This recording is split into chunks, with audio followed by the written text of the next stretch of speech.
Good morning to you, Saint Kitts Nevis. It's time for another Island Tea, and I get to hang out with Candy. What's up?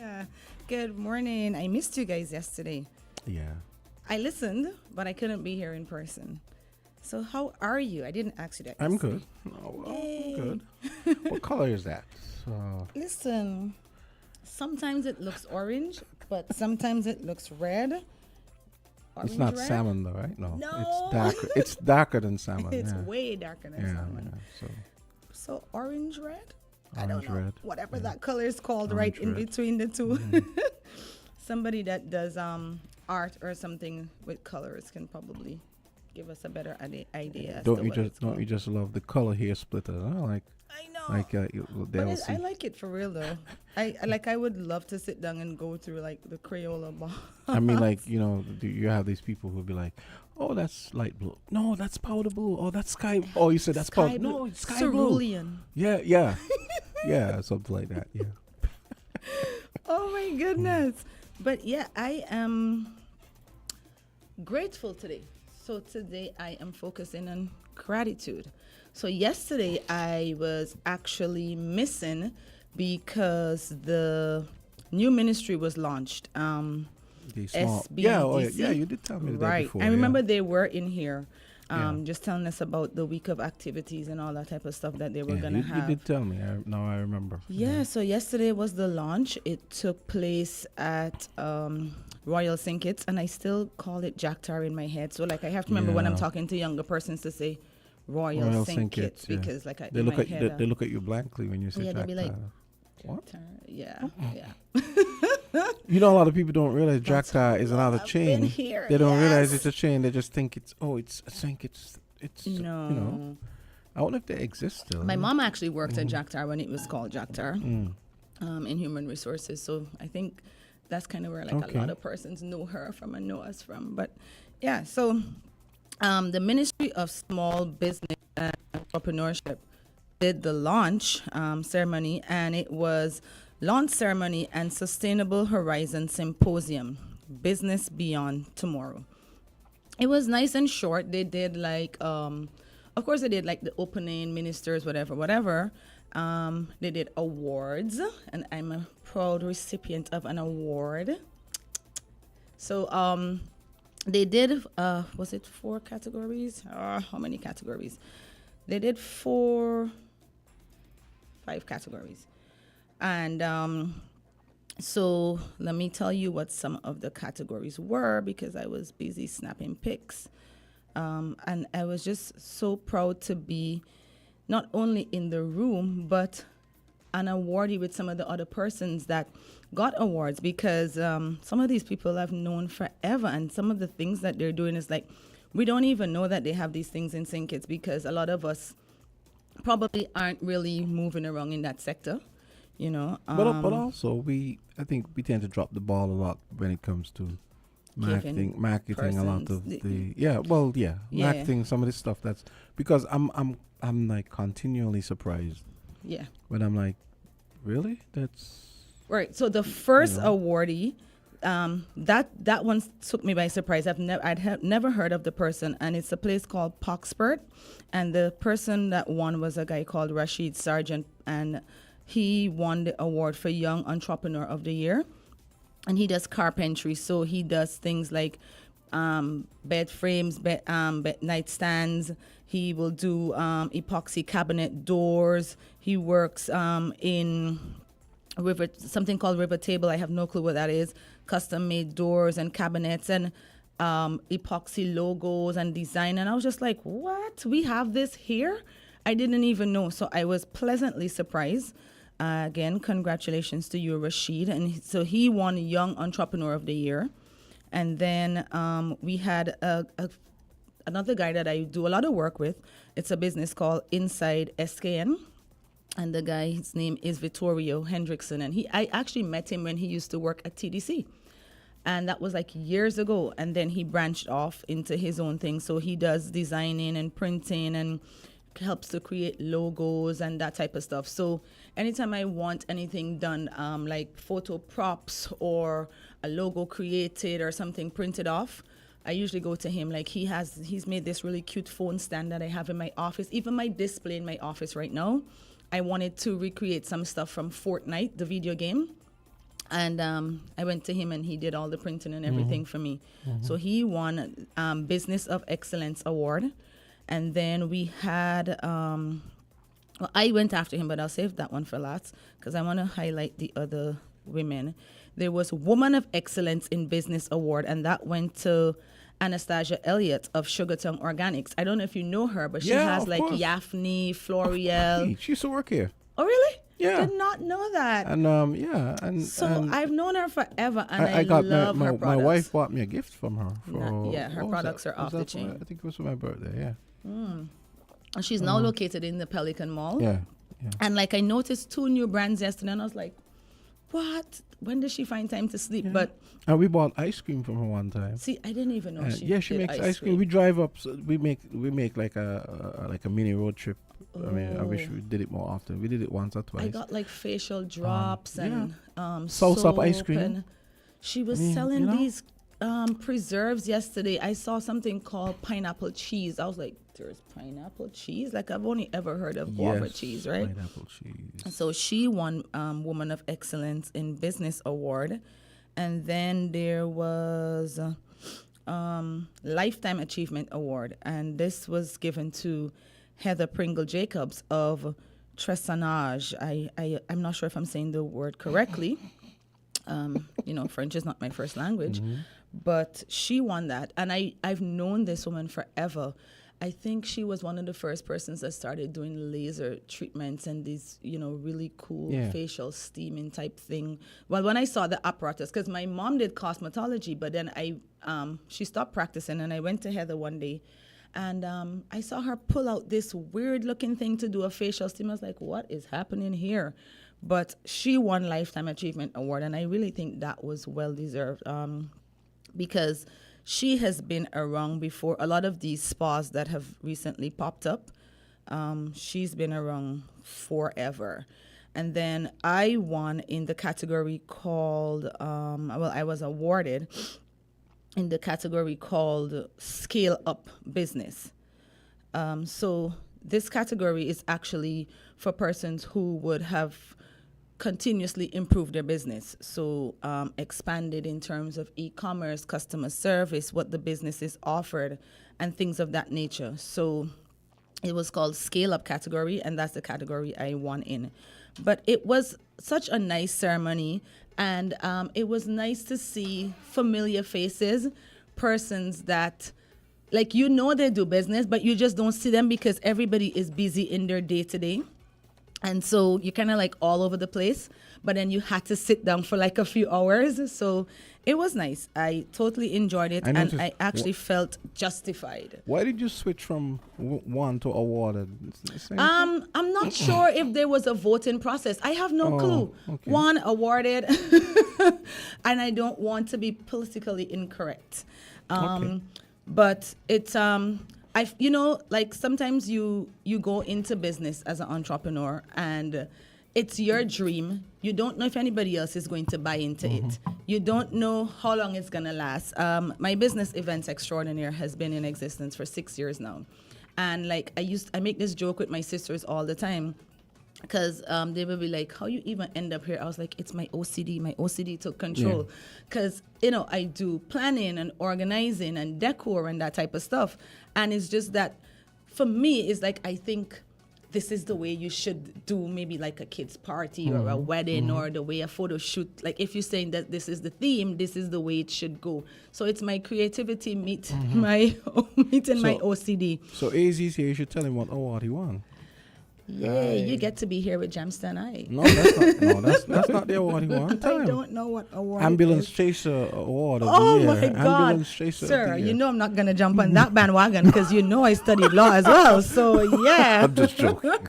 So he's saying I go after people who have been in a tragedy. But the thing is, we don't do that in Syncits. I know. I'm just playing. But yeah, so that's why I was missing yesterday. And then, of course, the minister was there, Samuel Duggins. So he was there. Dr. Drew popped in. There, Jeffrey was there. I think I saw Capsec, Marcus Natta, and Iceline, Senator Iceline. So it was nice. The room was nicely decorated. We had vendors at the back. It was a nice ceremony. The only thing is that they ate all the food and I didn't get any. So I was hungry until after 1. So whoever took the extra snack packs, shame on you. I'm sure when the food was finished, you thought, wow, I wonder they pulled the jam stuff. Me not getting any food again. Watch it, bro. Again. Watch it. The ambulance chaser joke. I knew he was going to get me back. This is how lawyers are. But yeah, so today I wanted to bring that information to you guys and just say kudos again to everyone that was awarded /won, and just to encourage everyone else that, didn't get an award this time to keep pushing. Just hold on to your dream, believe in your dream, and keep pushing. Stick it out. Peter Jenkins was there. He gave the closing remarks, and I met him after, and I was like, that was pretty aggressive, but I loved it. He was like, one of the things he said, he was like, don't be stupid. Your idea is not the only idea. There are other persons who have done business before. You think you're the first business person? No, you're not. I was just in the audience, okay, this is true. But God, you're harsh. But it was like a much needed kick in the behind. So I guess that was his way of saying, well, even if maybe someone else has the same idea, why not you? Why not? Right. Why not? Yeah. One of the things he said, which I really embraced, he was like, there are a lot of copycats here in St. Kitts. I was like, you're not telling a lie. Yeah. Because it's soon as you open a business, you see somebody, you'll be like, oh, I didn't even think about that. I could do that too. So originality, yeah. But that doesn't mean that you have to shut down or they have to shut down. I mean, because for example, I may have told you guys, it's I always go. You look at the people who grill chicken on the side of the road, right? And everybody's grilling chicken, and I tell my wife sometimes, no one is gonna tell me. I'm a big proponent of differentiation, right? And finding little niches and filling them, right? So I said, nobody's gonna tell me that if someone with a grill on the side of the road decided, let me try an experiment. Let me buy a few steaks, beef. I knew you were gonna say that. Yeah, no, seriously, because I no, like but beef, I hear you. Yeah. No Be one unique. is gonna tell me if you tried that and you added some other different things. Nobody's saying buy a lot. Just buy some and see what happens. I mean, you buy 10 steaks. Yes. See what happens. Because and that's something he spoke about, niche market and being unique. Because why would somebody come to you, right? Why would I leave everybody out there selling chicken and come to you?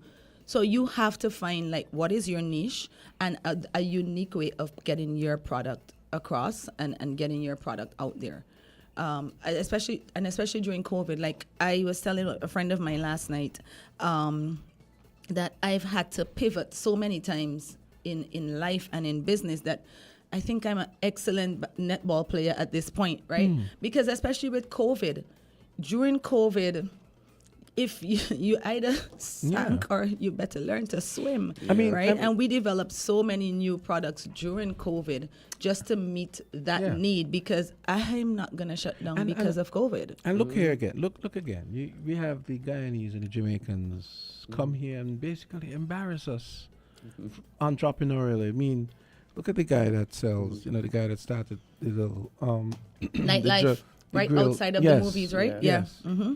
And doing jerk pork and then there's another place up by me. And the there. breadfruit. But here now. So just to show that if we think about stuff, we also can, I don't want to say outdo, but we can also contribute. I think the reason to wait, let me finish. I told the guy at Nightlife, I buy the breadfruit and jerk pork and breadfruit, right? And I told him one time, I said, I love the roast breadfruit, but you should try and figure out a sauce that can be maybe either a dip or a sauce that goes with the roast breadfruit, because sometimes it's dry. Yeah, if you know what I sometimes mean. it's dry. I usually 'Cause, take the sauce you know- from the jerk pork and kind of smear it over it. Yeah. So Yeah. you know. I think oftentimes what the issue is being determined and, dedicated. Sometimes we are in business, and sometimes as we go along, we realize that it might start out good, then have a dip, and when the dip periods come, persons often, instead of sticking through, want to give up Get and go to discouraged, somewhere right? else. Yeah. So I think it's all about Stick to it. yes, perseverance Yeah, yeah. and being able to go through the motions, go through the different chapters. Yep. And Pivot. as you say, pivot. You develop, you change, you shift, but you don't give up. Exactly. And I think that's one of the things I was trying to get across to just my sisters and just younger persons in general, because a lot of people, I remember when I started this business, they were like, Candy, you studied law. What are you doing? Events? I'm like, yeah, I can do two things, But this is my passion. I remember I was actually doing, my master's is in corporate and commercial law with a specialty in trust. So I was actually working at a trust company in Nevis, and I was sitting watching television one Saturday, and I remember seeing this woman trying to plan a party for her 6-year-old and running helter-skelter all over the television, just trying to get different pieces. And I was like, but there's nobody in St. Kitts that is really doing that. And I love children. I don't have any, but I love them. Maybe that's why I like them so much. I can return them, right? And I was like, you know what? I want to start doing themed parties.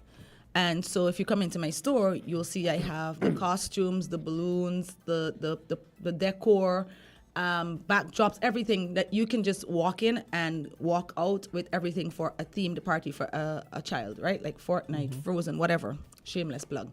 But that's what made me get into it. And then, but before then, I was working with another events company. And so people came in and they were like, oh, you're doing children's parties right now? Well, why can't you do our wedding? I know you used to do weddings. Why can't you do weddings? So then we added weddings. And then they're like, but if you could decorate the front here so well, like, why can't you just decorate my thing for a photo shoot? So then we added that. So now it's like, so we do a full range of everything event-wise. So I see why you won that award. Right? Because you have changed and you have scaling developed. up. Conferences, photo shoots, weddings, parties, just, a whole, and then we still do DIY, because there's still persons that still want to do their own parties. So you could come in, purchase the stuff, and go do your own thing. Because we do rentals as well. So rent the stuff, go do your own thing. And I say all of that to say, to tap into what you're saying, you cannot just stay in one place. One of the reasons I got into rentals was because of COVID. Because we weren't allowed to really go to persons' houses or properties to do setups, but persons still wanted to have parties or whatever event. And so they were like, can you just rent me this, please? So then, the lawyer in me kicked in, right? So contract, security deposits, but don't stick to one thing. If something isn't working, pivot. And just hang in there. And I want to encourage persons who own business, Sometimes things are good, sometimes things are a bit slow, sometimes you feel like giving up. But be determined, continue pushing. Because, when you work for yourself, you have that sense of independence. But in addition to the independence, you also have what I say, you making your money, and you don't get a set salary at the end of the day. So you constantly have to push. You have to push. Yes. So I want to say, don't give up. Those persons out there, continue pushing, continue and to if you're a small business, visit the small business department. They are not only efficient, but they are very, very inclusive. They have been a godsend to me. And I want to thank them again for being there in my time of need. Like the smallest thing that stressed me out, I will call one of them. I could imagine. So I want to say thank you to that business, to that unit as well, for being so responsive to the needs of business owners, as Candy has said. Yes. Okay, it's Take a break. 8:30. Yeah, we got Social Security, their usual last Wednesday of the month Yes. in studio segment. That's coming up next.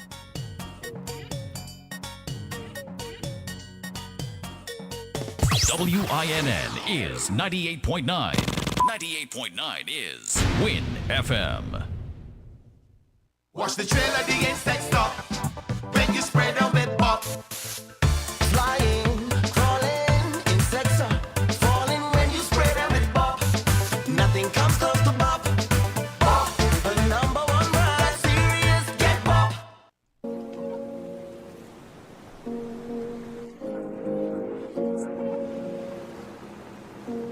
Enjoy your summer with the Bank of Nevis Limited. It's that time, and the bank has the perfect summer loan package for you. Take a vacation, enjoy a staycation, advance yourself academically, or prepare your children for back to school. It's your choice with up to $30,000 unsecured loan with an attractive low interest rate. Additionally, up to 5 years to repay. The Bank of Nevis Limited, improving the quality of life. Like us on Facebook. Follow us on Instagram. Offer ends September 30th, 2023. Bond strong.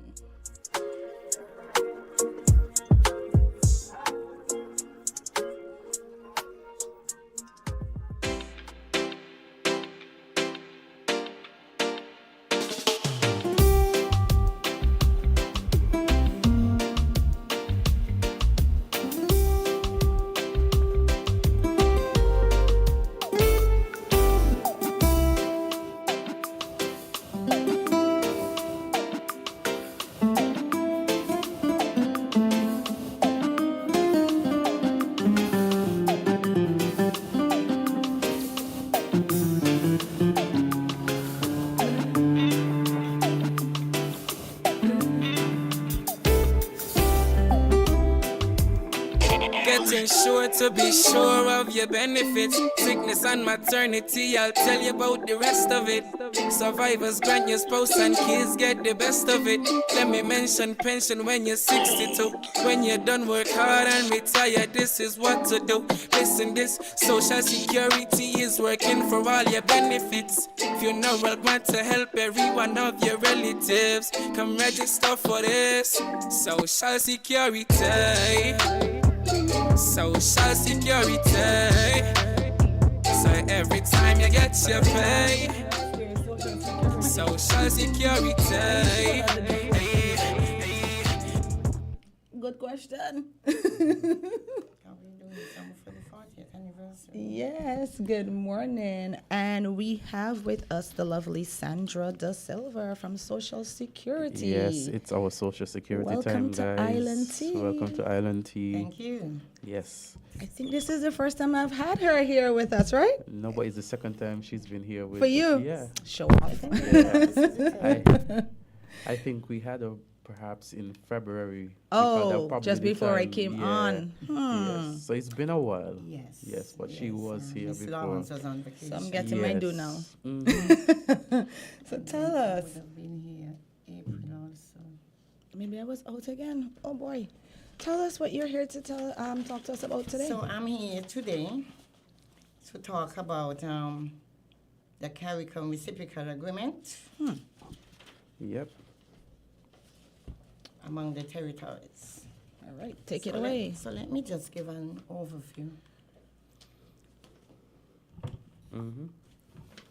Now, St. Kitts and Nevis signed the agreement on the 1st of July 1996, which was ratified on the 8th of May 1999 and enacted into law by the St. Kitts Nevis Parliament on the 7th of December 1999.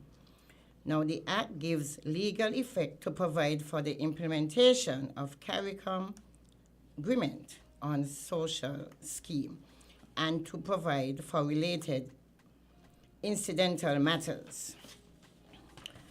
Now, who does it safeguard or support? People's rights, their well-being, labor mobility, labor force protection, fair and equitable treatment.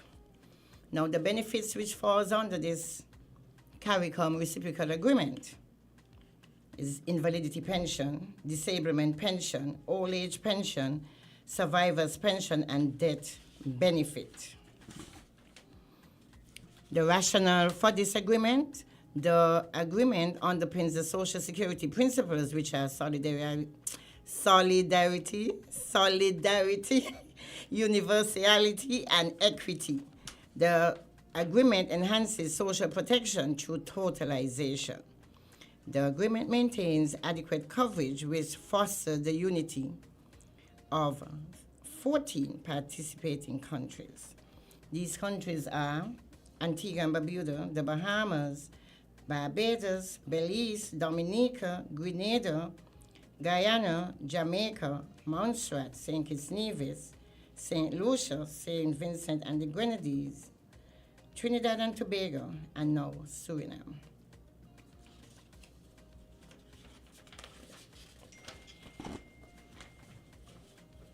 The agreement is intended to protect CARICOM nationals' entitlement to benefits and foster equality of treatment to such persons when they move from one country to another.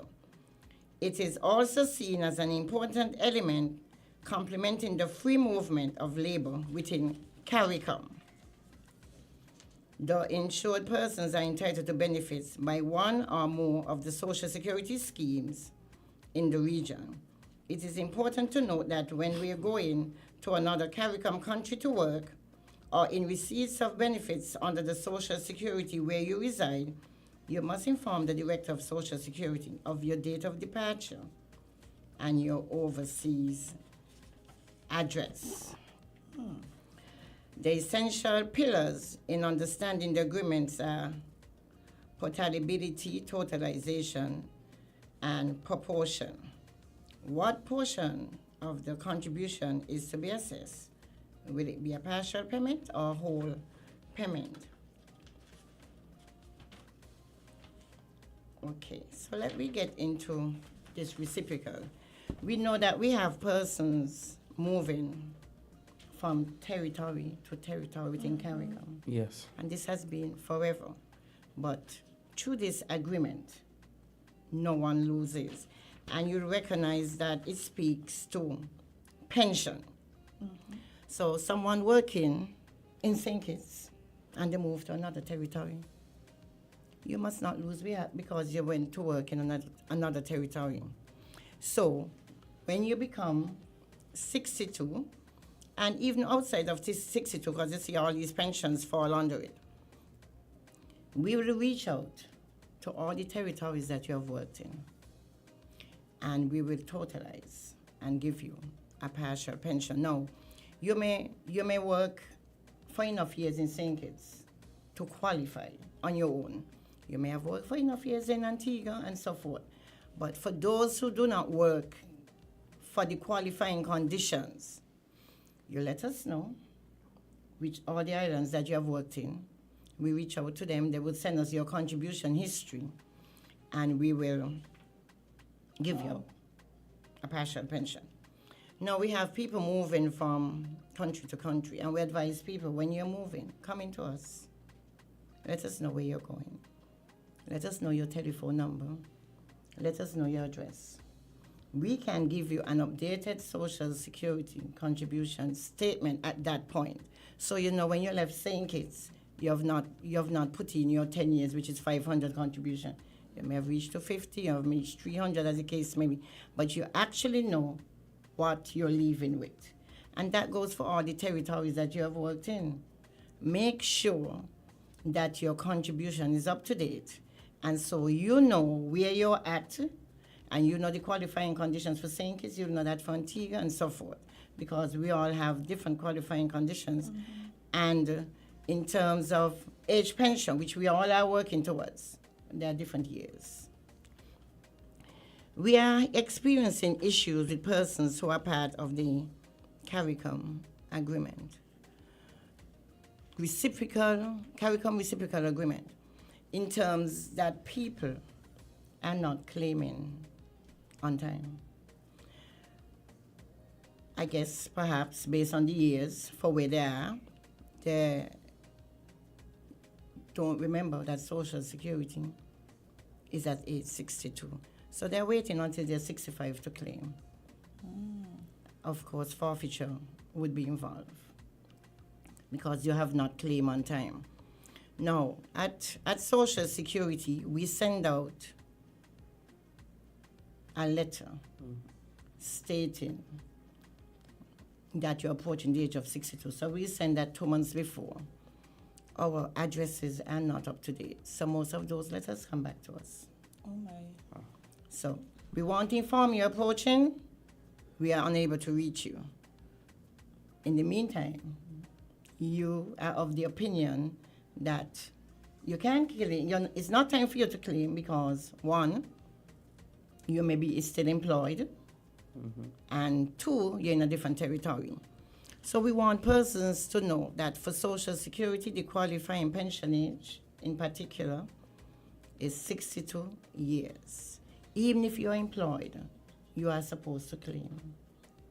Well, first of all, I didn't even know this existed, that you could transfer and total your benefits from one CARICOM country to another. So the more you live, the more you learn, because this is like, and I'm sitting here and I'm running through it in my head. I'm like, thank God she came on with this today, because I'm sure I'm not the only person. This is such a timely topic. When you're moving from one, and because of CSME now, movement is free. You can go from one island to another. But did you even know that you could transfer your benefits? That you could? I didn't know at all. It's not a matter of transfer. Not transfer, but total it. Yes. It counts. I had no clue. This is amazing. It counts because before this, what you would have received is a lump sum. Right. One-time payment because you have not qualified. And persons may feel like, wow, I prefer the lump sum. And today, persons still have that in mind, lump sum. But then you might not have A lump qualified sum is because not you enough. move from A one pension island to another. is always more equitable than this lump sum. And most of our pensioners live long. Yeah, maybe a lot of persons in Less in work respect to that, stress. they feel as though they're not going to, maybe the mindset of them is that they're not going to live as long to benefit. And so they want this lump sum. Yes, so maybe that is the reason. But I guess in the long run, as you have said, it's better to have Spread it something out. come in constantly. Yes. Oftentimes, persons take the lump sum and then they squander it. Of course. And then if you, God forbid, you have a spouse and you die, that spouse is entitled to a portion of your pension. Yeah. If the person is a pensioner, they will get a quarter, and we call it half of and half. And if that person is not a pensioner, that person receives half of the deceased pension. Oh my! It's a win-win. Wow, mind blown. Thank you It's for a this win-win. education. We want persons to come in because you know that you're thinking of moving. Come in. Even persons who are even outside of the reciprocal agreement, come in and find out what your status is before you go. Because in your mind, I'm working a long time, and that many years has not equated to 500 contributions. I know you guys used to send out like a letter showing you basically your status, your where you work and your history. contributions and Yes. stuff like that. We have paused on that because for whatever reason, addresses again, those contribution statements come back into us. So what we tell persons, and we keep telling persons every time we're on the radio and so forth, come in and ask for a contribution statement. One is free every year. Okay, so I'll be seeing you guys shortly. Yes. And that way, you will know if your employer has been maintaining your contribution history with us. You can only know if you invest the time to find out about your well-being. Well, I am actually in awe at this whole CARICOM thing, because I know a lot of friends that would have moved from, country to country just working. And I don't think we ever even think about that. Like, you just make sure that everything else is in order, but nobody thinks that you need to go into Social Security and let them know that you're moving. This is your new address. This is the place you'll be working, especially if it's like a job transferring you, or you've already been given the job and you're just moving to go start working. I don't think anybody thinks about that until after the fact. Now you're like, oh my God, I ain't reached the amount of contributions for my pension. We have a caller. We have a call. Caller. Take a call. Hello, good morning. Hi, Hello. good day. Yes, Island good team. morning. Good morning. How are you? How are And you? good morning to the panel and the guests there. Yes. From morning. Social Security, no? Yes. Yes, yes. Yes. Yes. Oh, yes, man. It's long time I want lays with you all and radio. We all want to know, why is it that Social Security, the Labor Department, National Security, Immigration, why you all ain't have a task force to collect government revenues? Too much people in the country and they're paying to Social Security, they're paying a work permit, and they're just floating around. And the country, the poor people in Tickets Nevis got to carry the weight. Now look, when you go to the other territories, the police said they make sure that national security work permit to pay before you walk. What's a strange in thinking? Is it that when these leaders go to a CARICOM meeting, they play naive and make them to feel like they could go back home to the individual territories and make the citizens feel like either come all free? Because that's what it look like to me in Thinkers. When I look at what's going on in Port Blanche, I want to know, I know Mr. Warner City Man, Manen, Robbie, Kelo, and others. Must we want now, well, Social Security state, they're going nowhere. You all got to come better than that. We need a task force going forward. We got to know what's going on here. This free movement you're talking about in a little country. Why you want these people come and just eat up the working public? It don't happening. Even cleaning job don't put them there. Kitty Sean West Class put them there cleaning the shop. Them can't get a job. What are you on thinking? Have a good day, Congress. This is Jam Down talking. Have a good day to you, Jam Down. Yeah. We're talking about movement going both ways, okay? Kittians go other places to work as well. So let's not forget that. Also, so, I mean, in the point that he has risen.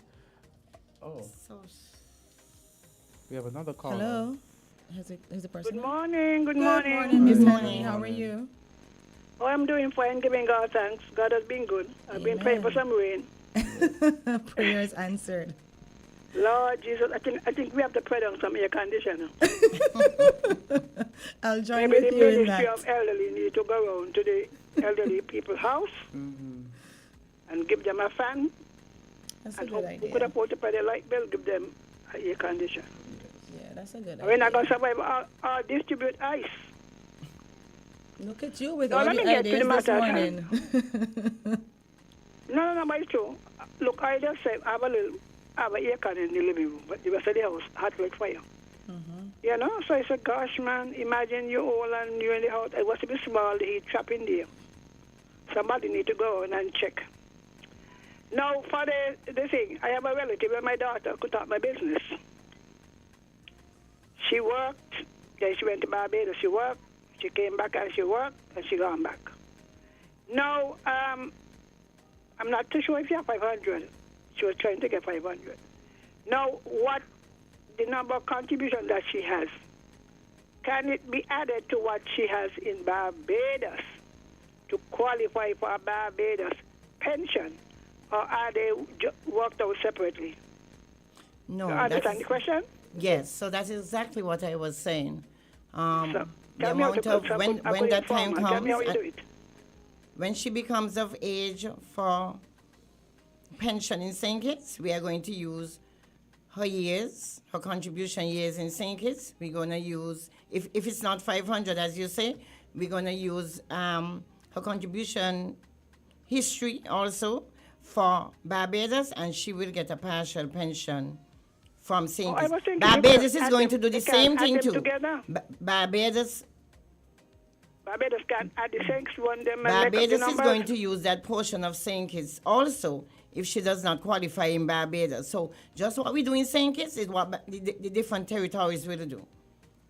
all of us, we ask each other, what is the contribution history of the person?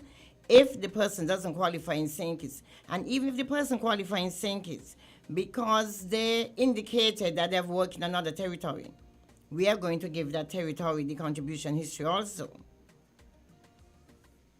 Okay. So The she history, ends but up not getting- the. No, let me get to the Barbados thing. I guess you heard that the pensionable age will be 68. Yes. When are we going to get ours fixed? Well, reform must take place in the first instance. Well, when? Well, It's long, the government is looking at it. Well, don't stop look and do. You know, I think in this country we look at things too long, you know, because here we're having difficulties, right? I mean, forget all of the propaganda and the political talk. We're having the thing. All the people like Azard and some other members on the panel would not go and produce to increase the labor force. Right? Other countries have said, look, you have to get more children. Well, while I agree with that, I also say we could increase the immigration, allow more people of childbearing age and fit people to come in to increase the contributing supply. So to me, we're wasting time because Barbados now goes, if you were working in Barbados and you're looking forward to 65, they're now gone 68. One day you are going to wake up and say, oh, well, we're going to 67 also. When people would have, been looking forward to the 62. So the quicker we get around to doing what we're supposed to do, who is possible? The Prime Minister, Mr. Prime Minister, please get to it and get to the National Health Insurance, which would take some of the burden off of Social Security. Isn't that so? That is true. But I must lobby for it. We are indeed of contributors. That's what I'm saying. So there's only two ways to get them, Even China said, look, get more children. They should say one, what they want, 4 now, right? Azard 4 for you, 4 for... We can do 2 each. I'm not to get more. Candisie? Yes, Miss Henry. You're up to it. National service. We're going to give awards. Oh, my. What Jamstar? Yes, Jamstar's already made his contribution. God bless him. And God bless him. I want to let But Jamstar take it know. seriously. We lag in too much. The National Health Insurance would carry the load, half of the load of Social Security. And the children, well, we are accustomed to Spanish now, so we might just throw back the door. Because whenever they come, they contribute by getting children. The Haitian, we want too much men, we want Haitian women. Yes, what is this? All right, then. I thank for the information, because I got to check up with my daughter to see how she stands. You understand? Yes, yes. And thank you for bringing the your information. call. Maybe you need to say it again, because you might have people here from another country who have not even, who might have given up on the hope of getting from their home country. Right. All right, then. Thank you very much. Okay. Thank you so much, for your Miss Henry. Have a good contribution. one. too. And I want Jamstar to know that Social Security is indeed policing the workforce. We have inspectors. We have quite a number of inspectors. That's jammed down. And they're outside making sure that the employers pay contribution for the employees. Hello, Now, good morning. apart from the CARICOM, Oh, we have another Somebody call. else? Okay. Caller, go ahead. With IT. Good morning. Good morning. Okay, ma'am. Can you please echo the islands you called earlier? Which island? The islands that are part of the agreement. Part of the yes. the islands are Antigua and Barbuda, the Bahamas, Barbados, Belize, Dominica, Grenada, Guyana, Jamaica, Montserrat, St. Kitts and Nevis, St. Lucia, St. Vincent and the Grenadines, Trinidad and Tobago, Suriname. Okay. We left here in the 80s and went to Jamaica, part of the system. And we work in Jamaica from 87 to 2007, right? When we returned, when was this thing in place? How long? I mean, when we returned, we went to return at the age to get, because I'm an old man, right? To get to, and me go in and they say I don't have enough points. So they just give me a little money, a couple $100, and they said they're done with me. So, them work there what we doing in Jamaica. Music industry with people who, yeah, them still there, like, them business still a go on. We can work out a thing and get them 20 odd days money then. Your employers in Jamaica contributed on your behalf? Yeah, but that me tell you, man. We will work out yes. Them is people who will do them things. Me not talk about a scheming people. Me talk about, well-known popular music people in the music industry, yeah. So you can visit the office. That means me qualify to go ahead with something like this then. You can visit the office, so you can visit the customer relations department, and we will look into your situation and see if we did have that information when you applied for your age benefit at Social Security St. Kitts. Yeah, I did so when I returned. I think I did so. We can back check that information. I think I did so. 2008, yeah. And I was given a couple of $100. Right, because points. If okay, thank you very much, Mom. I will drop by. So when I come there, go to anyone and you can go to the officers right at the front, customer relations officers. Yes, and they would be able to assist you. Now, you said you got a lump sum. So you have worked just a few years in St. Kitts, and perhaps your contribution in Jamaica also, when combined, you did not have enough to qualify for age pension here in St. Kitts, and perhaps that is why you received that lump sum. But come in and let us recheck what information we did have on you at that time. Okay. And see what is. Thank you very much, Mom. Okay. Awesome. Now, while we have a CARICOM reciprocal agreement, we also have this reciprocal agreement with Canada. So persons have left here and gone to Canada to live. That's the same wonderful. applies. The same applies. Your visit today has been very educational, very informative. And I'm sure a lot of persons listening have benefited from what you have shared. Yes, so the CARICOM reciprocal agreement, and now there's Canada is also a part of the reciprocal agreement. Yes. So for the listening audience and persons probably online, if you have any questions about your benefits, about your contributions, visit the Social Security Department, the Customer Service Relations. Yes. And just do a check. Yeah. Do a check. And from our discussion here with Mr. Silva, you see that she's a very engaging, very warm, very friendly person. So you're going to Social Security, and I'm sure if you have any questions, you could ask for her, and she'll be happy to assist you. Yes, I'm always happy to serve. Thank you and so much. I want to stress, please apply for your age benefit when you become 62. Persons are out there thinking that we have all your information, so we're just going to give you a check when you're 62. That is not the case. We are sending out letters to let you know that you're approaching 62. You know that you're approaching 62. We are all working for that wonderful age where we know we'll receive a benefit. Make your claim and make your claim on time. We don't want any forfeiture. When you apply late, there will be forfeiture.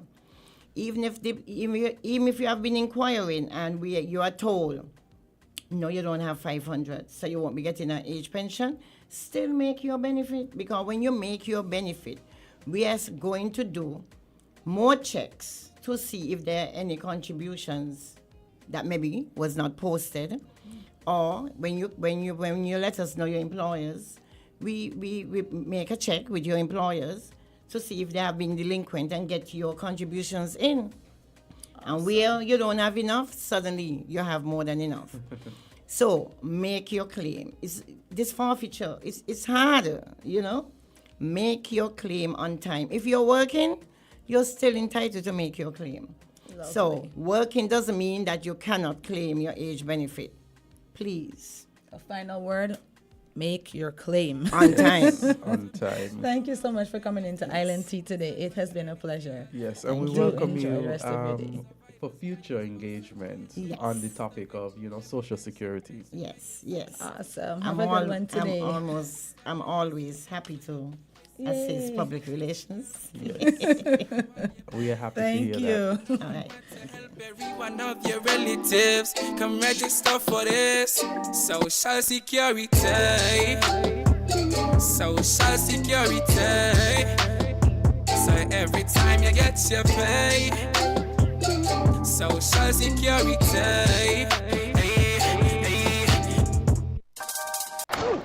The biggest party in sports is back with the Patriots Party Stand powered by Carib Premium Lager. Come enjoy 3 for $10 Carib and $5 Rockstone while watching the exciting matches. Warner Park Cricket Stadium comes alive. Hey, this is your boy, Super Handy Andy, with your Super Handy Andy deals at Hustle's Building Center for the month of August. 15-gallon black storage container was $127.02, is now $107.97. LED spotlight was $77.10. Get it now for $66.05. Black Farmer's Oil Lantern was $67.84, is now only $57.66. Fire extinguisher was $115.78, is now just $98.42. Super handy Andy deals at Hustle's Building Center for the month of August. Making home improvement easy.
It's 9:04, and we have got the big bad Troy Flanders.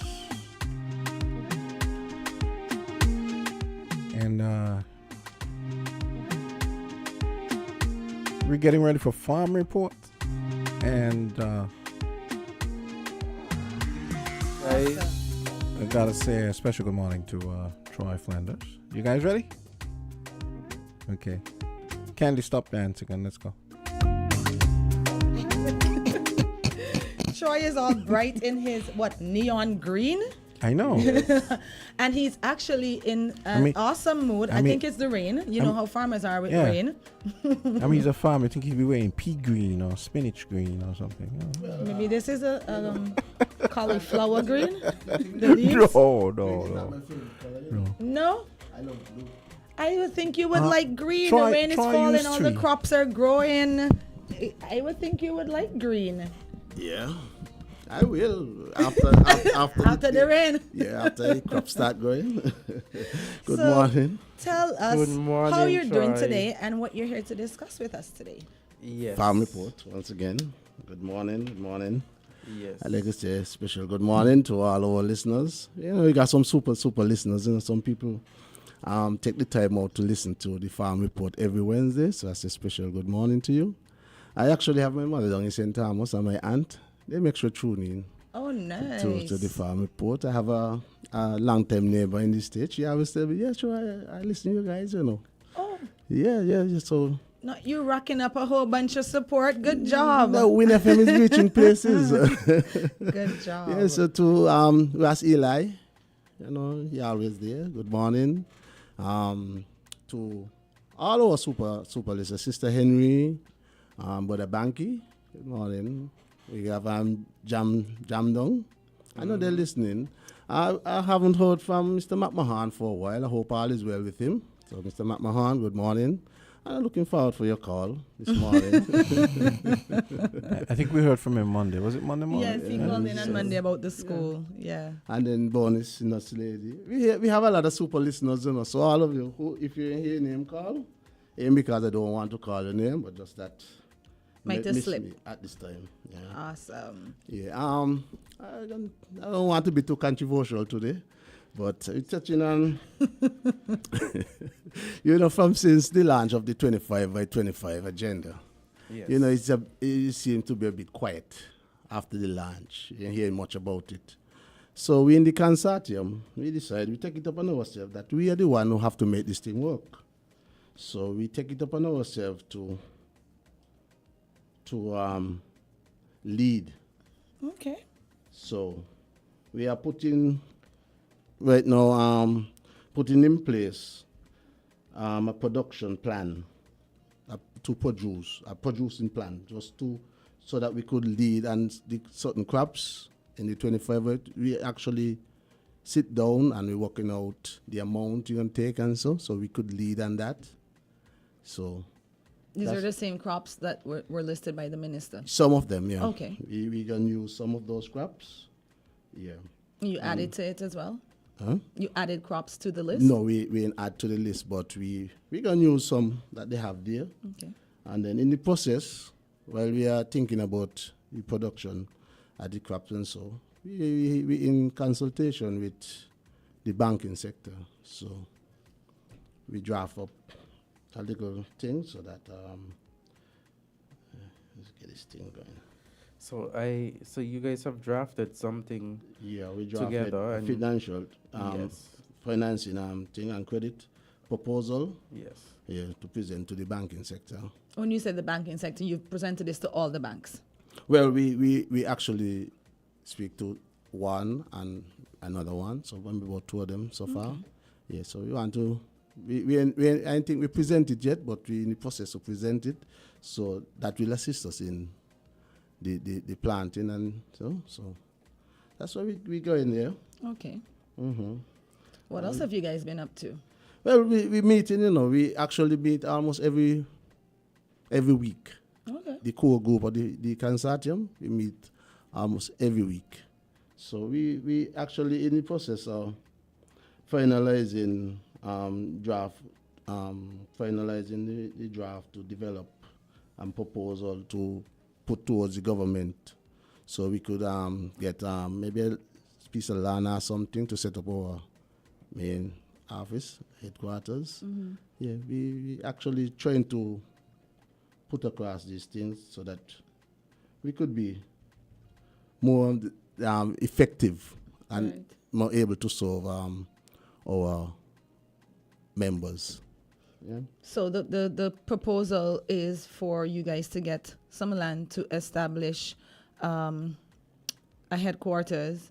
What else do you guys want to do with this land? We're talking about the packing house and so that I see something here. We talk about a stud farm. Azard, you want the job?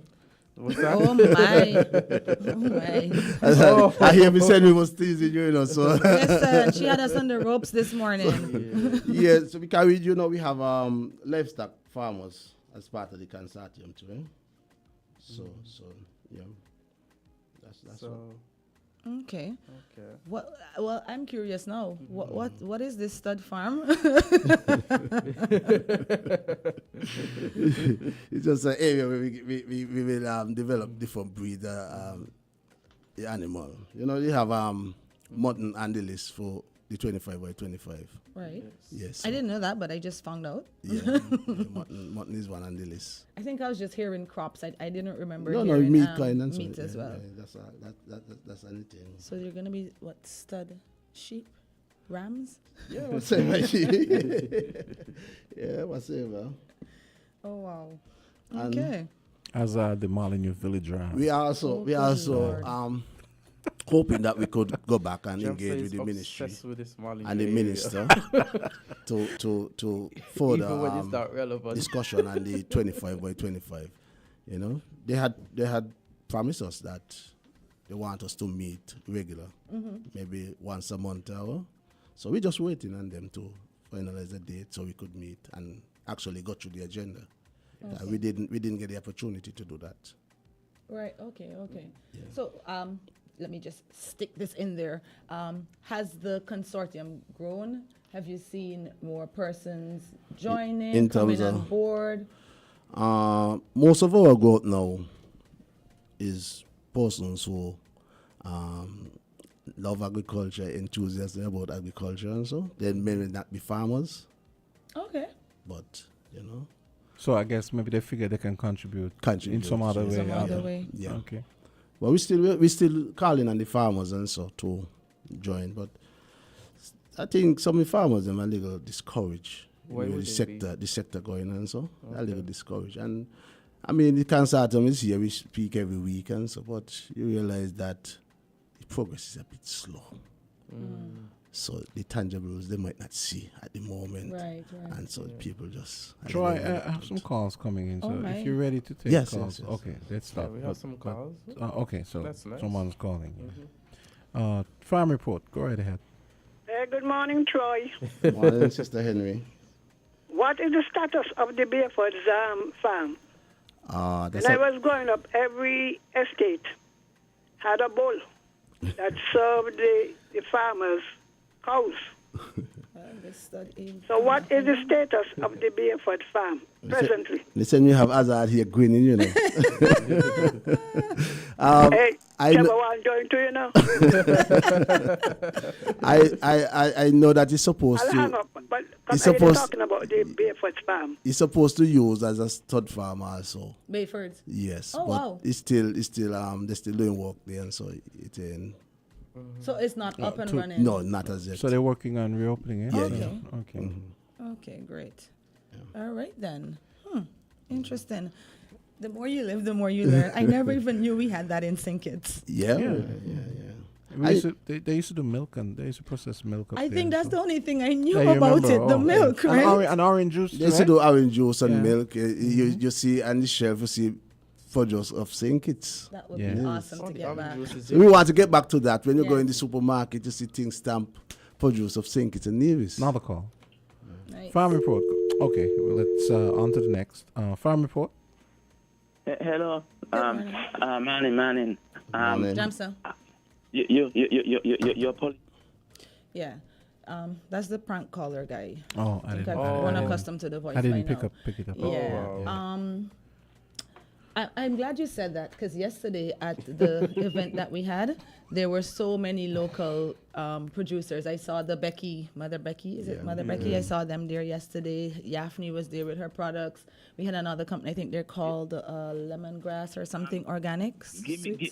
Sweet something organic. I don't know if I have the card with me.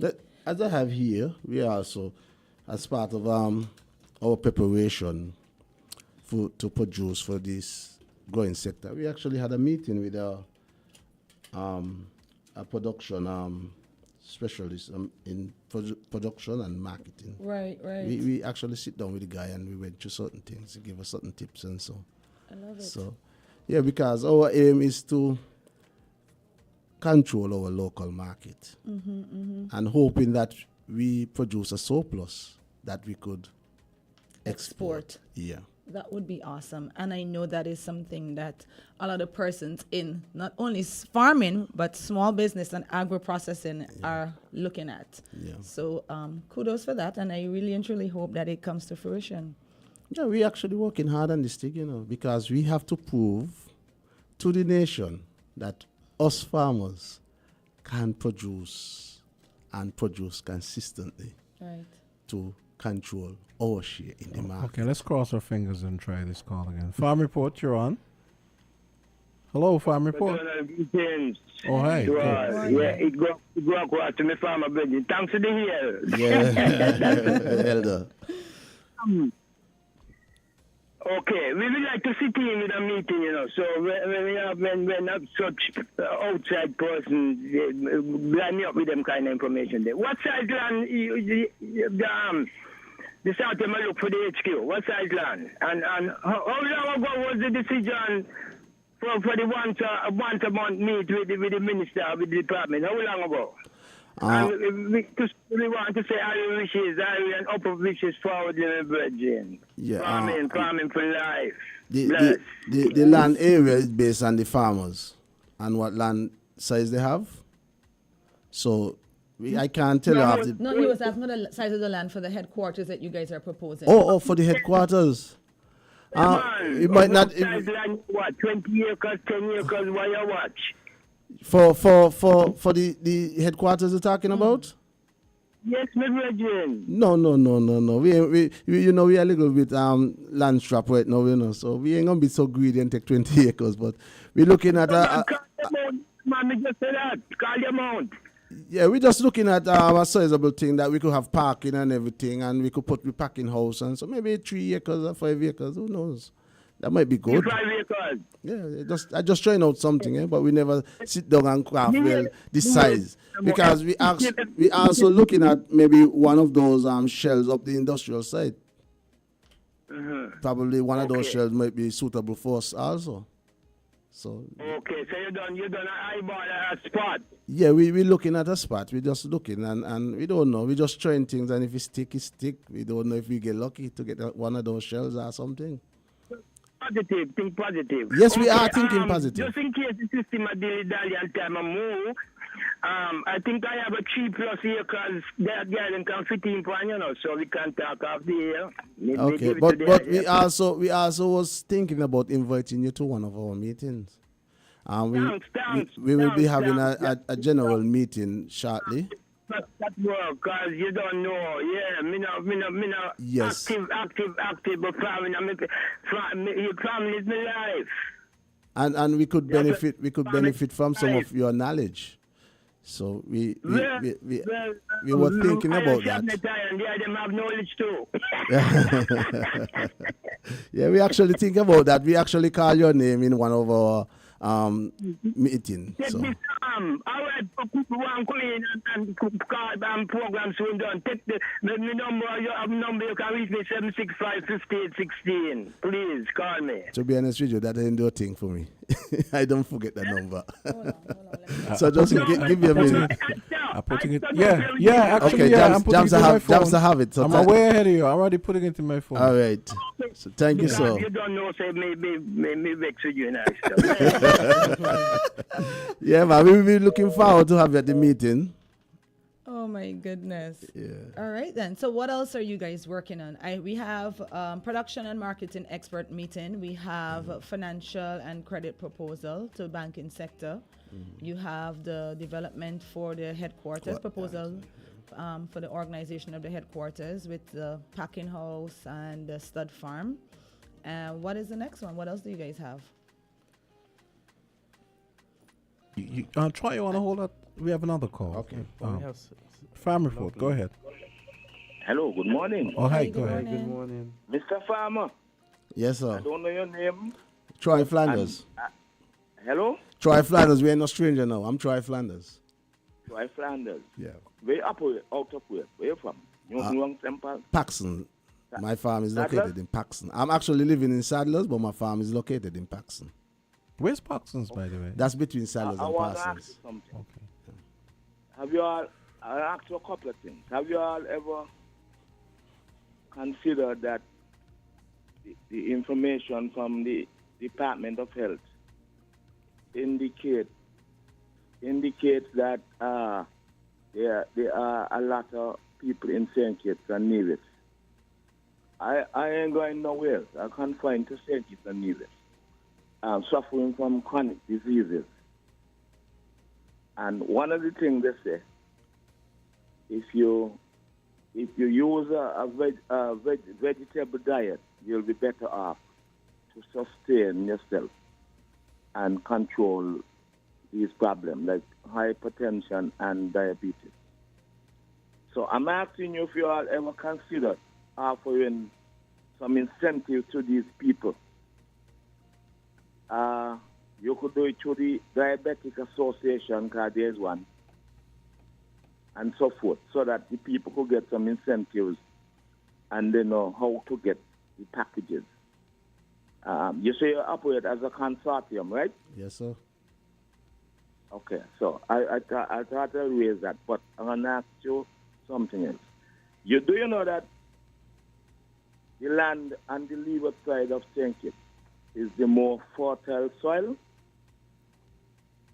Yes. But we have, there's lesser rainfall than on the northern side.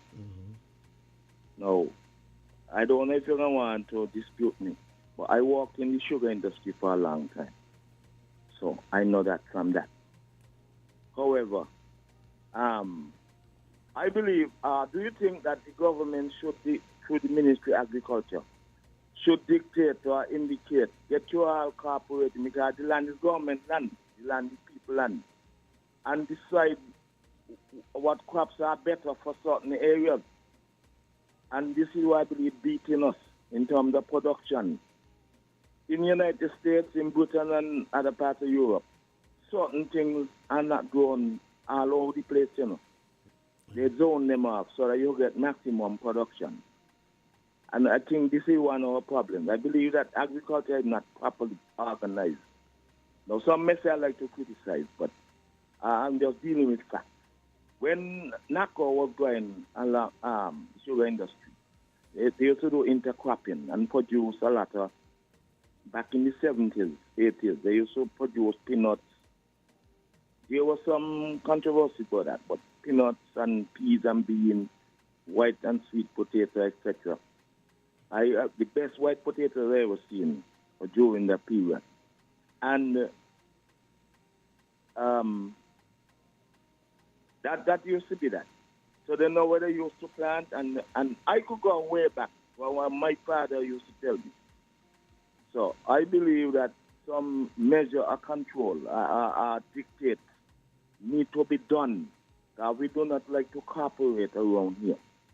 I don't know how you feel about what I said, but I'm happy to listen. I will be happy to listen. I'm glad you made. I will go there. I have more coming up next. Thank you, sir. I'm glad you made that point, because I could remember sitting here at one point in time. I was pointing out certain areas which are good for root crops and other things, zoning. So I'm glad you made that point. So as the consortium sit with the ministry, and so these are things we'll bring up and show them that this will work better here and there and help be part of the planning. Let me ask a question. I think Dwyer had raised this one time, and at the time I thought, it's funny, I never heard anybody talk about that. But have you guys ever considered, or has there ever been any talk of, for example, talking to the government about when they're considering areas for new subdivisions, meaning housing,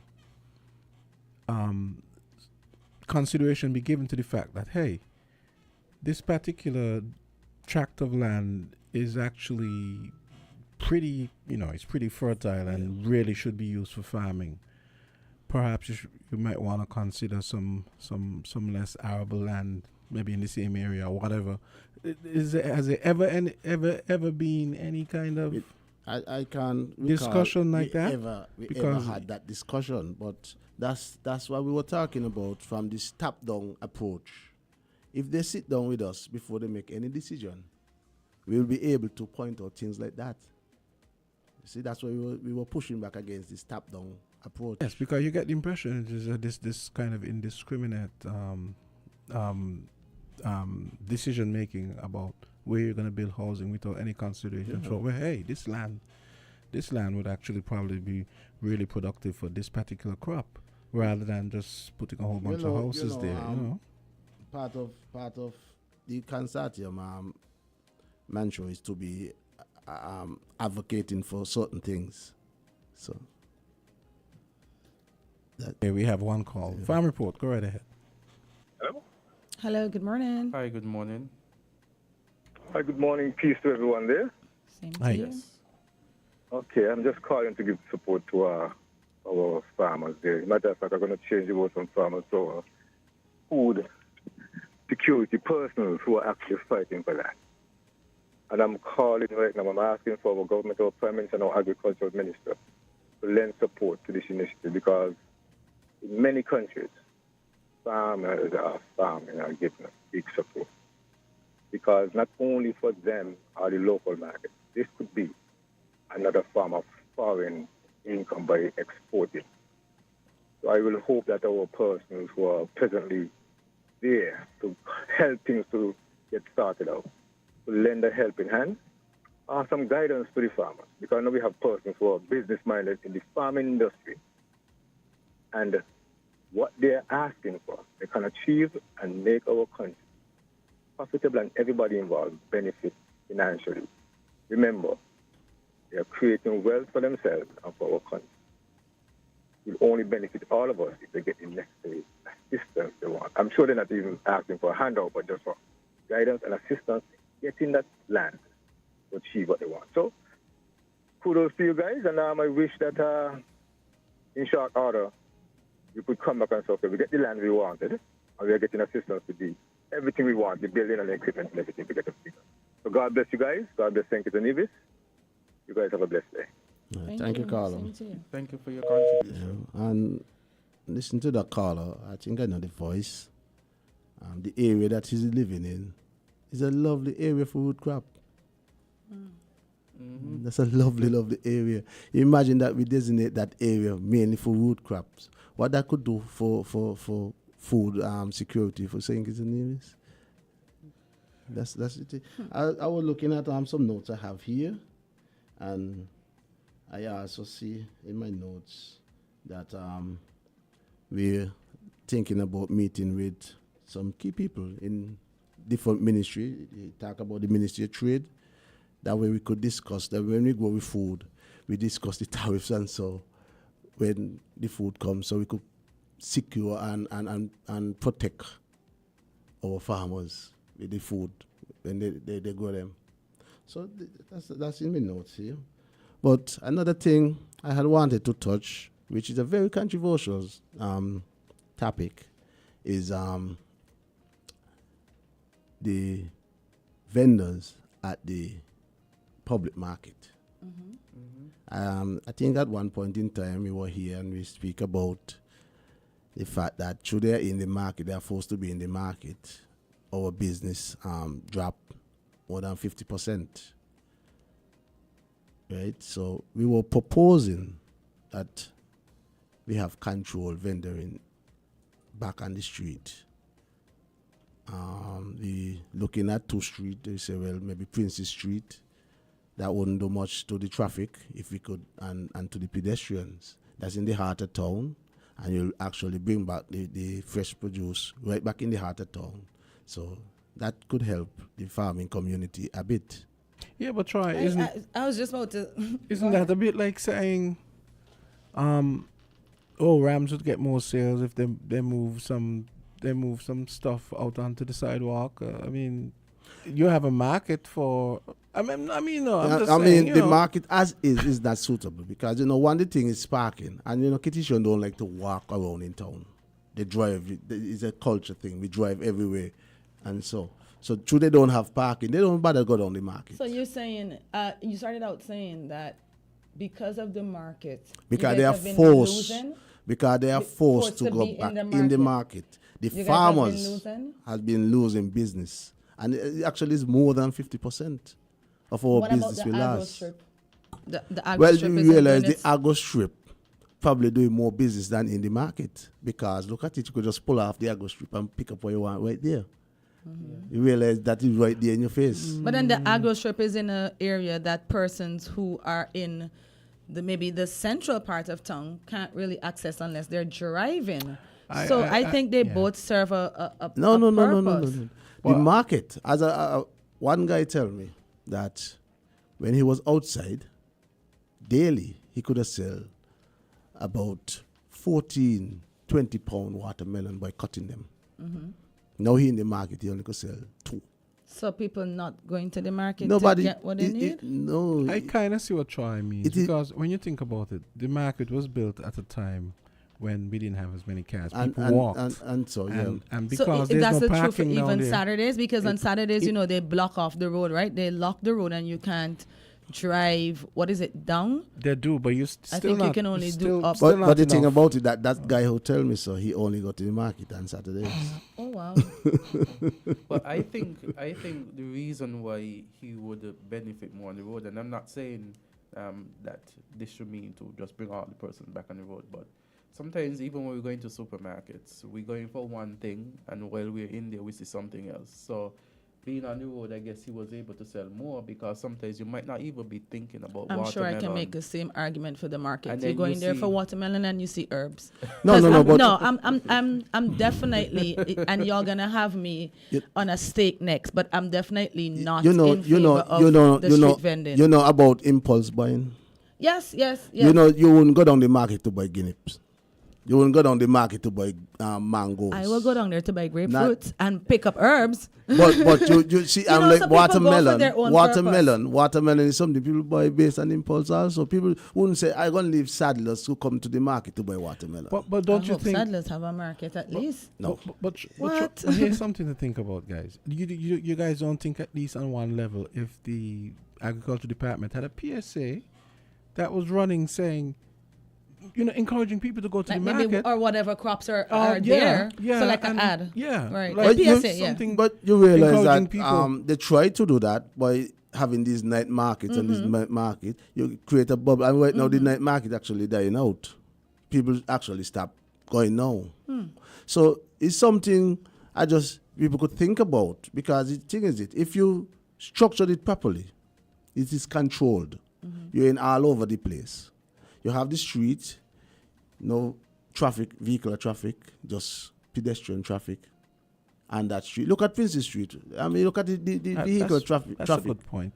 Look at the vehicular traffic with that street. You ain't taking away nothing from that. Because it's Well, blocked I off mean, on the other because end it's been anyway. blocked off for about 10 Yeah, years now with so a building. it's not going to interfere with the traffic that much.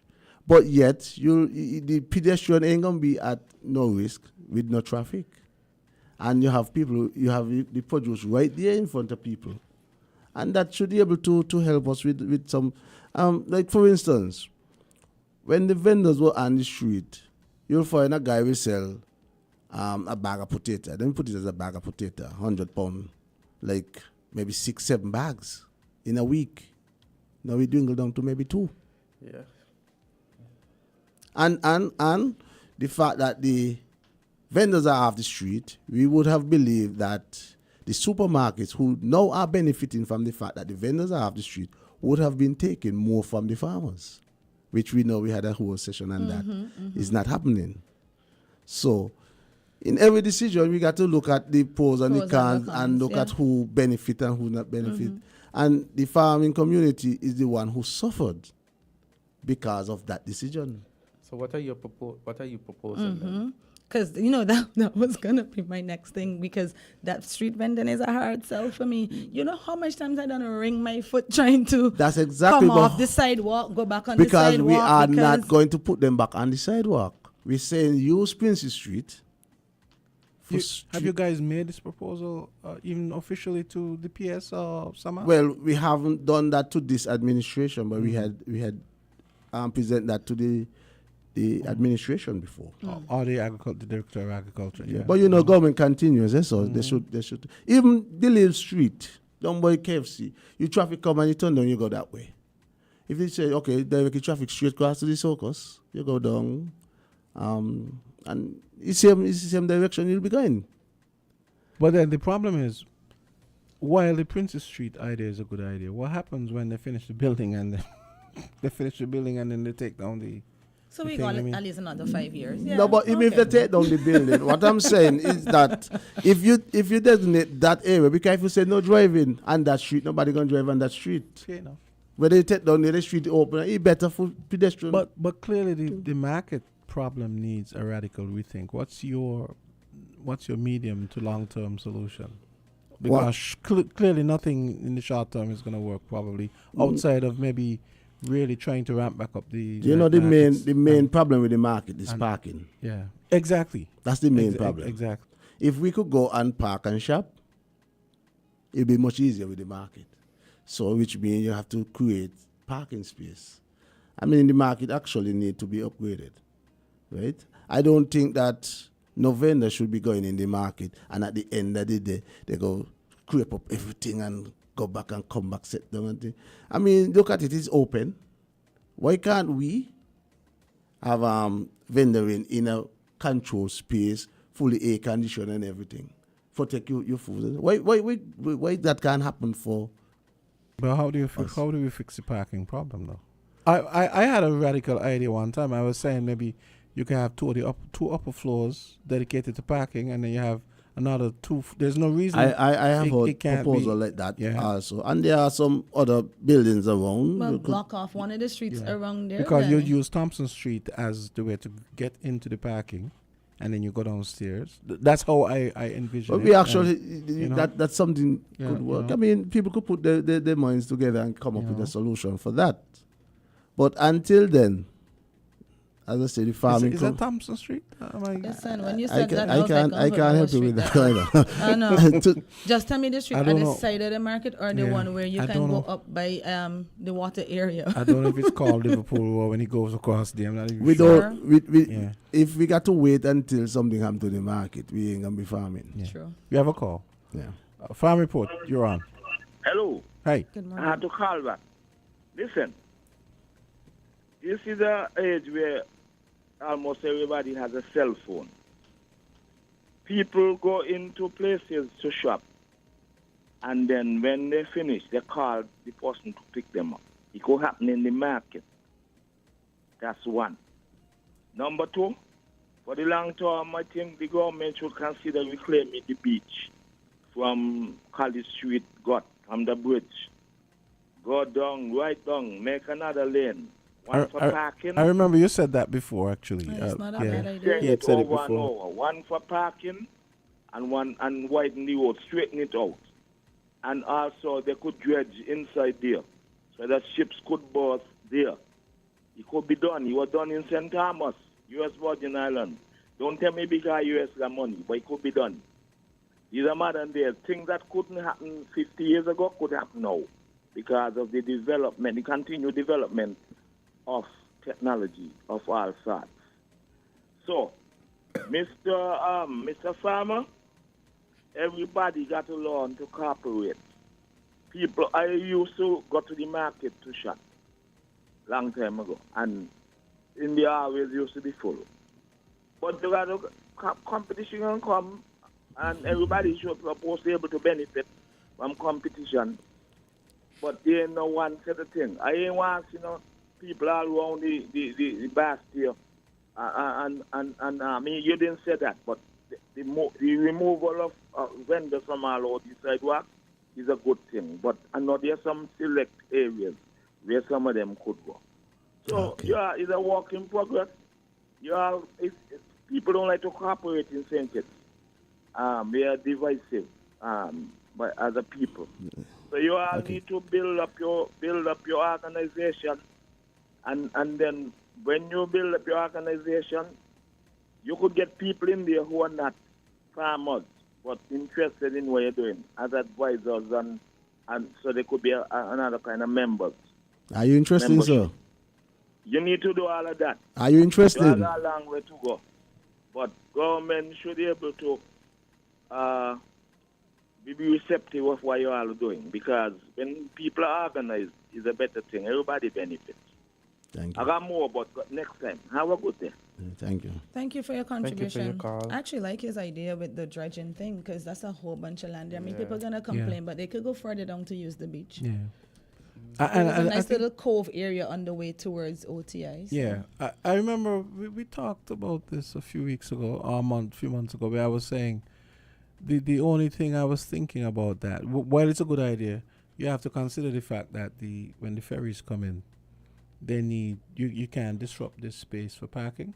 But then I thought it could be designed in such a way that if you reclaim some of the land, the ferries can park this way. Precisely. You know how they normally park this Precisely. way? So they can park. You know, along there's this no side. one who can see you, right? Except us. Except Me, us. okay. So so some of the ferries could park parallel to the road, Right. But as opposed to perpendicular, which is what they usually do. Until we reach to that stage, Jamster, with all due respect, we actually losing business every day. Fair enough. Yeah. Good point. Well, we're gonna take a break. Yeah.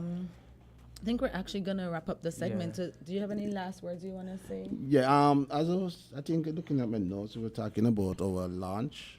Oh, nice. Yeah, we are preparing to have our official launch, and we have a month in mind. I don't think we pinned down the date in that month. I think it's supposed to be sometime in October. Okay.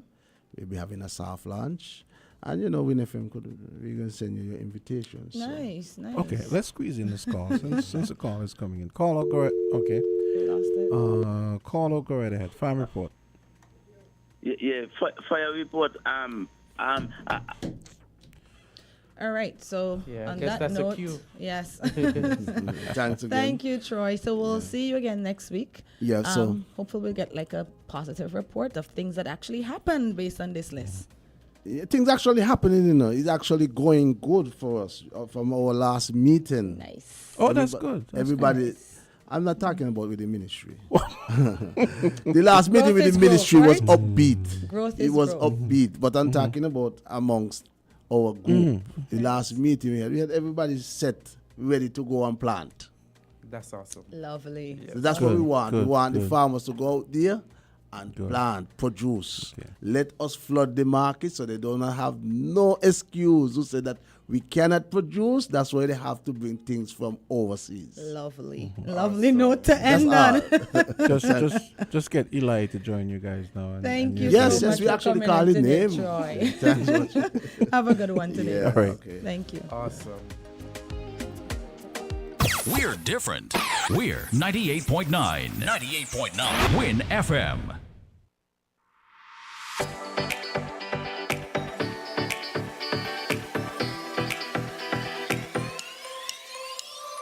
Rams the good food people, always there to serve you. Rams the good food people, locations right near you. Rams the good food people, in-store specials for you. Rams the good food people. Rams. When you need better service, Rams is always here. Better value, better prices. Rams is always here. You want your loyalty. Rams is always here. We are community. We are family. We are family. Rams for you and me. We are community. Rams for you and me.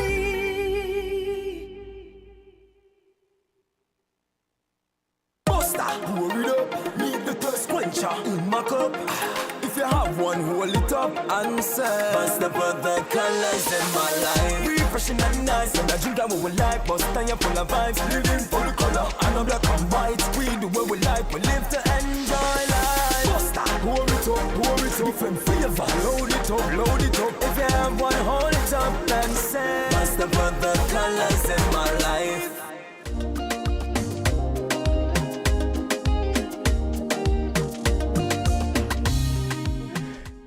It's 9:44, and we're approaching the end of Island Tea.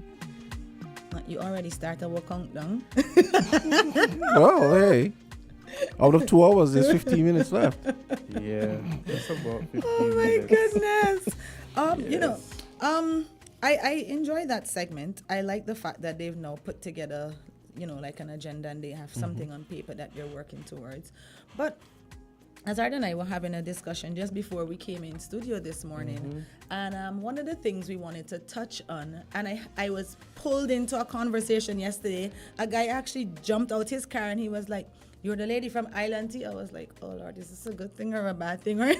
Yeah, people But he keep, actually said that, you know, giving he listens and suggestions. he listens every morning. But one of the things I was held on in a discussion about was the vouchers that they're giving the what are we The- calling the it? The two- educational vouchers, the school vouchers, the $250. And although persons commend the initiative, a lot of persons and are grateful. Yes. Yeah, a lot of persons are saying that private school students too would like the same equal opportunity. Yes. So and there's even been in a this- whole debate on social media about private versus public schools, because I think they're being labeled as educational vouchers, if I'm not mistaken. I don't have the poster, the flyer, whatever it's called.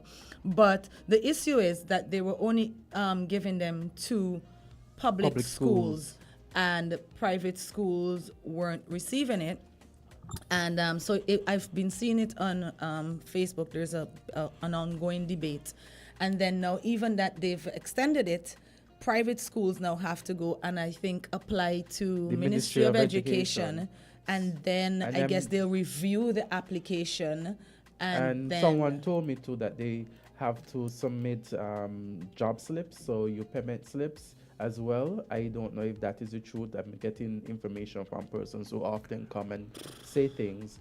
But a person made an excellent suggestion yesterday. Sometimes you look at persons who go to private school and you think that the parents have it more, but sometimes that's not the case. Sometimes the student who goes to these schools, maybe they're going because of maybe a special need. Yeah, special need. For example, let's say that the student might be in a need more smaller attention, because you realize the private schools are smaller than the public schools will be, and Right, so so to that have that individualized, interaction. And then the person made the point too that sometimes persons who attend private schools go on scholarships. So it's not necessarily that the parents are, more wealthy or choose to pay money, but maybe it is that child now is on a scholarship from someone else or organization. So they're just asking for the equal opportunity, because the Ministry of Education, shouldn't it be one where it benefits all citizens, all students? Before one of the things that I've also was told yesterday is that private schools' uniforms cost more than the public schools when you go to purchase the skirts and the shirts. One lady told me specifically that the shirts for the girls, because I think if I'm correct, they're called Peter Pan collars. The collar, because of that, those shirts are more expensive than a regular white shirt with the regular collar, and so and I think VAT was removed from public school uniforms, and they're still on private schools uniforms. So we're open if you guys can call and comment, but these are some of the things that I was made aware of yesterday. Clearly, this is a thorny issue, but personally, I don't think it's the same. If someone is going to a private school, you can't expect the government to pay for everybody. I'm sorry. What do you mean pay for everybody? Well, they're giving a voucher for an educational purpose. If they're giving it to the public schools, to give it to public schools. But why one school as opposed to another? Isn't it just for the children of the nation? So as a consolation prize, maybe the government should just take the VAT off of the uniforms if they're more expensive, and that's it. I don't see if you're going. I'm sorry, if you're going to a private school. If you're going to a private school, I know there are going to be exceptions to the rule in terms of how many people. It's not like 50% of people going to private schools on scholarships, because then the private schools wouldn't make any money. So it's probably scholarships from perhaps like maybe TDC and. I know, but it can't be that many. So my point is, you can't win them all. You can't expect the government to pay for it. I mean, come on. I mean, everybody will never be happy, right? Take the VAT off the uniforms as a consolation prize. I don't know. Let's take a call. VAT on uniforms anyway? Yeah, that's true. We have a caller? Yeah, let's see if they call back. But yeah. But I think persons are looking at it from the angle that it's an assistance, and all persons, they are citizens of the country, and they have students that go to public and private school, and if assistance is given to one, you have to take the good with the bad. If you can afford to send a kid to a private school, you're just going to have to bite the bullet. That's another thing as well, because some parents that can afford to send their children to public schools actually send them to to private schools actually send them to public schools. Right, so then- you would say like somebody that's working in a higher wage bracket, they will still send their children to public schools. So do they need the assistance? Because it's Well, so being then termed that's- as taking the burden off. So if you're gonna put it as a needs basis, then examine everybody and let that be the deciding factor. but So then- submit your forms. We'll examine it based on your salary or your wage. Can you make and an then- interesting point, because Right. there's some 10 minutes to persons- 10. There's Yeah, some, okay. 10 minutes to 10. Someone's there. Go ahead, caller. Hello, good morning. No, I think it's the government that has created the problem. When they started, they said it was for single women with children. Oh, okay.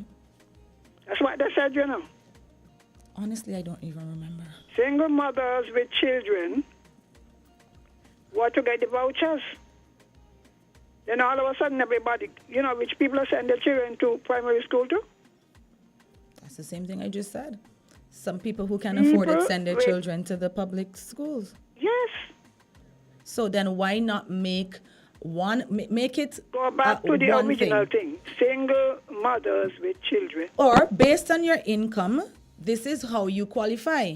So that should be the deciding factor. Yeah, because- Everybody submit the pay slip or whatever it is you want to do, or wherever you're working or whatever you want to use as the measuring stick, and then based on that, we remember issue the the voucher. CXC. Remember CXC? Used to be free for everybody. When it started, right? You pay all. And then when the Labour government came in later on, they said, if you earn over a certain amount, then you pay for your children, which is fair. So this thing about giving all the people in the primary school is self-defeating. Thank you. In the public schools, you mean? Public school and in the private school. Because they're kind of think- just putting themselves in more debt. You understand what I'm saying? If you send the majority of the people who send their children to private school do so for their own personal benefit, their pride. My child don't go to government school, but everybody right in CXC. So I am saying, if you have a need, because I don't understand, maybe I'm too much an economist. As far as I'm concerned, if you're over there, you're in a higher income bracket, in most cases a higher social bracket, and you should not need it. And most of them are not going to want to go through the rigor, the kind of privacy breaching checks the government is going to do to ensure But that, I don't think that's trying it out. If they are the ones who create the confusion, if you have these women, and again, many of them who really need help would have been getting free uniform, they would have applied already. So maybe what they should have done is to stick to that list. Someone made the comment that some parents decide to put education first and make huge sacrifices to send their children to a private nobody give you school. that. Nothing to do with Don't pride. let nobody give you that. Education costs money. Those private schools, thousand something else, Yeah, the fees are expensive. Okay, Yeah, so Miss what I'm Henry. saying is that The sometimes same people make that curriculum is sacrifice. in the government schools. Okay, Miss Henry, I want to take another call. Thank you for caller, your go ahead. contribution. Okay, well, We have another yeah, caller? So hope they call back. Great. But, 'cause- I think it became a little bit convoluted because everybody feels like they're entitled to Call. things from Okay, the we have a government. Caller. Caller, go ahead. Be brief, please. We Yeah, have a bunch good of calls morning. coming in. Yeah. Good morning. Morning. I want to say I agree with Jamster Mm-hmm. and Miss Henry. If you private school, that's like I can remember growing up. You go private school, it's like when you go government school, the people who go private school, they look down on you. They snub their nose at you. And you go private school, that means you don't want government in your business. So I don't think government should foot anything for private school students. If you go private school, I mean you can afford it. And someone say about it's a sacrifice. Oh well, you choose to do that sacrifice. Live with your sacrifice. What are you gonna do? I agree with Jamster. Have a good day. Thank you. Have a good one too. Thank On to you the for your next, okay, contribution. that person. One of my next. sisters came out of public school and went to private school because she was consistently bullied, and we had gone to the school several times and nothing was being done. So it's not always the case as back in the day, like, oh, you don't want the government in your business, or you can afford it, or whatever. Maybe, like you said, it's a special need. Yeah. You know? Caller? Good morning. Good morning. Sorry, we're not hearing you. Hey, go ahead. And the problem is because this is not a policy. You know, some people make noise and the government just throw some money at something without any proper thought. And if it was a policy, then they will know who actually deserve the assistance. Because they're going to take time out and look at what's going on and see, well, you, this category, that category, and that. It's just a thought, an afterthought. So they just, you realize how late it comes. It's just an afterthought, and they just throw out something and just hope that it sticks. But if government grow the economy, people will be earning and not depending on government for nothing. Because one thing, you're actually taking away people's pride. You're taking away that from people. When you go sign up and they ask you all kind of question, and then you got to belittle yourself to answer certain questions. And so just open up the economy, let the economy grow, and give people a chance to earn. And that way, because it used to happen and it will happen again, that way people will pay for their children education and feel good and feel proud about doing that. Thank you. It says here, Fair someone enough. on the Thank you for Facebook your said call. this assistance should be based on income. I think And- I agree with that. Yeah. I think that's what it should have been from the inception. You don't even understand, like somebody said earlier, I think you made the comment, Azard, somebody commented and said, you don't know the sacrifice that somebody is making to send their child to that school and why. We have now all kinds of reasons that people go to private schools. Like you said, individualized attention. Somebody might be on the spectrum. Somebody might actually be autistic. And in a public school, you get lost in that because the classroom sizes are bigger. So why are we getting down to all this fine thing, nitty gritty, whatever? Make it based on your income. You definitely need the assistance. If you fall within this bracket, come and get the Some voucher. more is like a policy rather than a handout. But that caller also referenced one of the things that I rail against the way these governments operate. It's kind of willy-nilly reactive policy and governance where you're like, oh, people complain about something. Okay, let's do this. Stop. You know, I think one of the things that happened is that a lot of the factories on the industrial site were not reopened after COVID. And so, like Ms. Henry had indicated, and I don't have the data to substantiate it, but a lot of single mothers were out of jobs.